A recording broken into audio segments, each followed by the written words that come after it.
కానీ ఒకటి మాత్రం నిజం, ఇప్పుడు బిగ్ బాస్లోకి వెళ్ళక ముందు అంత అగ్రెసివ్గా ఉన్న శివాజీ బిగ్ బాస్ నుంచి బయటకు వచ్చిన అక్కడ తర్వాత ఏమైందో మీకు చెప్తానండి ఇప్పుడు నాకు కరెక్ట్ క్లారిటీ. అదే వచ్చిన తర్వాత కామ్గా అవటం మీద అరే ఇదేంది శివాజీ ఇటు రాజకీయాలకి అటు సినిమాలకి ఎటు కాకుండా పోయాడే అన్న ఇది వ్యక్తమైంది.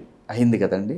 అక్కడ ఎందుకు ఆ సిచ్యువేషన్ కనపడిందంటే నాకు అర్థమైంది ఏంటంటే, నేను బయటకు వచ్చి ఇప్పుడు ఇమీడియట్గా బాబు గారి దగ్గరికి పరిగెత్తుకుంటూ వెళ్ళిపోయి అడావుడు చేసి ప్రెస్ మీట్లు పెట్టి ఇది అడావుడు చేశాను అనుకోండి, ఇక్కడ ఎమ్మెల్యే టికెట్ కోసం ఇంత చేస్తున్నాడు ఇప్పుడు అని మాట్లాడే బ్యాచ్ ఉంటుంది.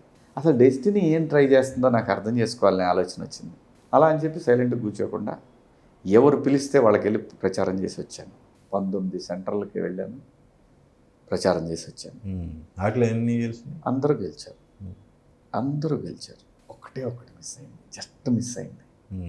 ఎక్కడ? మన లక్ష్మి, డాక్టర్ లక్ష్మి గారు, రవి గారి అన్న కూతురు. ఓకే. ఇదండి పొదిల దగ్గర ఉంటుంది ఇంకోటి దర్శి. ఒక్కటే మిస్ అయింది, జస్ట్ మిస్ అంతే. అప్పుడు నేను అందుకే కొంచెం ఎందుకంటే అండి ఆ తర్వాత వెళ్తే వచ్చేసింది కాబట్టి ఇక ఈ బ్యాచ్ కూడా తయారవుతారు. నాకు ఒకటే నమ్మకం ఏంటంటే వాళ్ళకి తెలుసు మనం ఎంత ఫైట్ చేసామనేది, వాళ్ళకి సమాజానికి తెలుసు.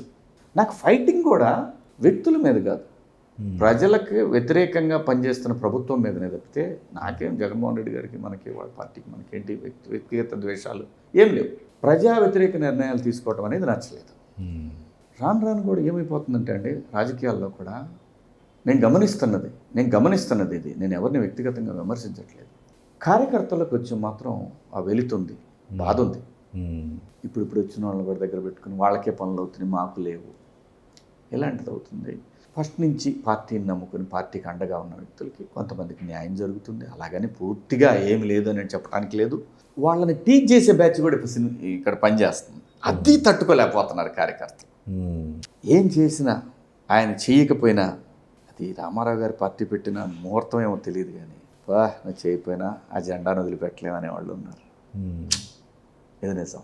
అంటే ఒక పార్టీ అన్నప్పుడు వ్యక్తులే కాదు, చాలా చాలా యాంగిల్స్ ఉంటాయి ఆ పార్టీకి కూడా. వాళ్ళ నాయకత్వాన్ని కూడా మనం అంత ఈజీగా గట్టిగా మాట్లాడలేం, కానీ కొన్ని కన్సిడర్ చేయాల్సిందే.